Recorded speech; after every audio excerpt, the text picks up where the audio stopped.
Hello, welcome to my channel. Today we are making a gnut paste dessert. You can also use peanut paste, but here I have pure gnut paste with nothing added in it. I have a half kilogram. You can use any amount according to the recipe you want to make. So I also have biscuits, any type of biscuits, then sugar, 2 tablespoons of sugar. Then I also have coconut. This one is dried, so we are going to moisten it according to what we want. And then I have milk bread, moist milk bread. This is very moist. If you press it, you see it gets stuck to each other. This kettle cover to cut. You can use any cutter. If you don't have moist milk bread, you can use the usual bread like this one. And then you moisten it. You get some warm milk and put in a spray bottle, and then you spray. Don't soak it, just moisten it.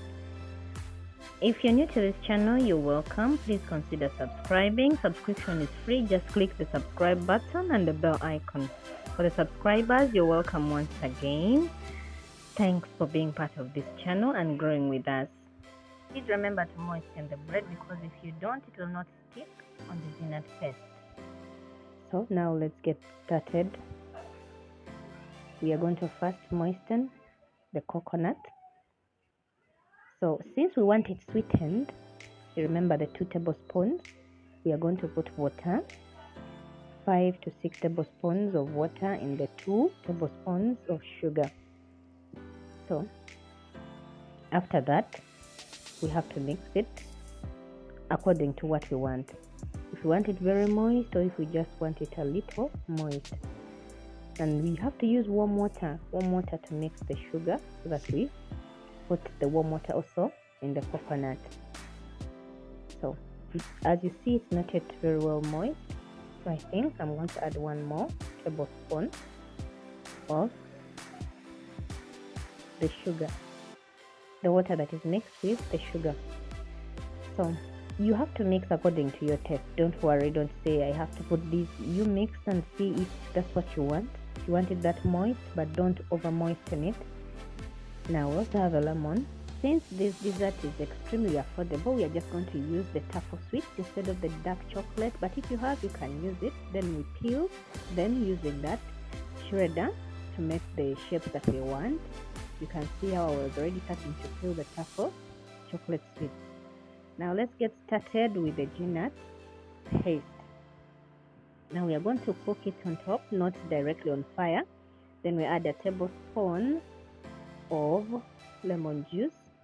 Now here we have to use this for the taste, but also preservative.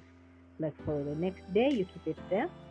So after we add the sugar, this sugar is the one we used also in the coconut. So we mix. You see that already the gnut paste is starting to thicken. You can already see, but it's going to even thicken the more as we keep cooking. And then now we are also going to add some milk until the consistency that we want. We shall keep. You can already see that the consistency is changing, it's becoming more thicker. This is exactly what we want now. When it's dark, then we add a little more sugar to our taste anyway. If you already feel that the little sugar we added at first is enough, then you can leave. But if you feel it's not enough, you add. This is going to taste like candy. It's going to taste like toffee. If you've ever eaten toffee sweet, this is how it's going to taste after you're done cooking. You can add a half a teaspoon of vanilla extract. This one is going to taste more like chocolate, trust me. So this is what we want, and now we are done. It's already dark, so let's get started. Don't worry about the oils in the gnut paste. That's what even we need, because they're going to moisten the bread the more. Now just do your thing. For the biscuits, we're just going to crush them and put some butter or margarine, and then they get a little sticky. You can see how I finished my chocolate, peeling it, and then now I also have the biscuits. They are sticky if you press together. I've already put some butter in the mixture, margarine, and then also these are the gnut paste. So now let's get started. Please remember to moisten the bread with the milk. So now we use the same cover to cut because it's the same size that we have the other side of the bread. You can even put it in the fridge to cool down and thicken if you don't want it to crumble down. You first put it there like for 10 to 20 minutes and then you get it out. So now we get started with the gnut paste.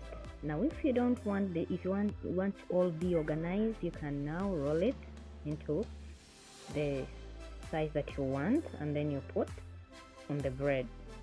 But now if you don't mind, I'll also show you how to do it so that you are not stressed about it.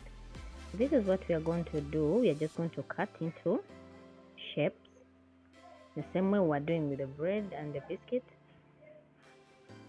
and then we put on the bread. So you just need one at a time, though I made two, just showing you. So we're going to put one, and then again you put the bread, and then you put the gnut paste. But please remember to moisten your bread so that it can stick together with the bread.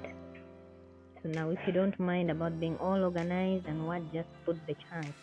I personally like this because it's so juicy.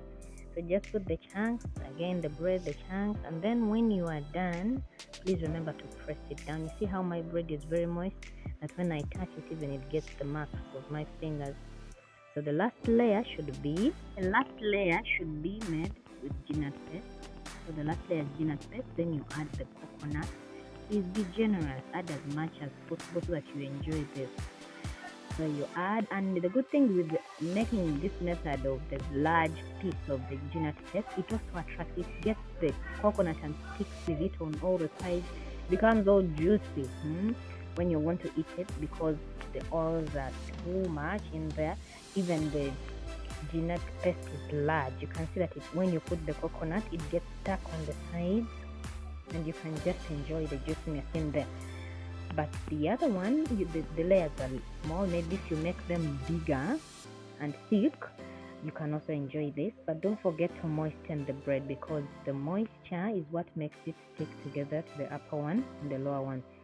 So when you're done, you add as much coconut as you want, and also you put in the refrigerator. But you can first put the chocolate before you put it there, and then you keep it there like for 1 hour until you want to serve it.